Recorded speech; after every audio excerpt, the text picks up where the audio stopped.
This is just a quick video to see if anyone else has had a similar problem with Canon DV camcorders. This is a Canon XH1 and the pinch roller was actually missing inside the cassette compartment. I was able to replace that with one from a similar Canon machine, but unfortunately the camera still doesn't work properly. So when you actually go to eject, this is what happens. Now I've seen a similar video for another Canon camcorder, but no one was able to suggest what might be wrong. I've got a feeling that it might be something in the logic or possibly a ribbon cable issue.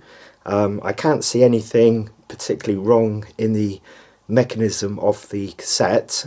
The only thing that it is missing is a little white pad which presses against one of these spindles. So where my finger is, there's a little metal sort of braking system there, and that's missing its little white pad, so that might be contributing to it.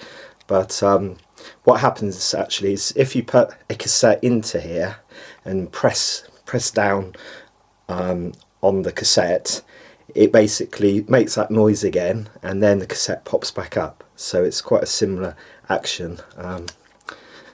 When you close it down with no cassette, it's fine, there's no sound, and when you go to open it you get that strange sound.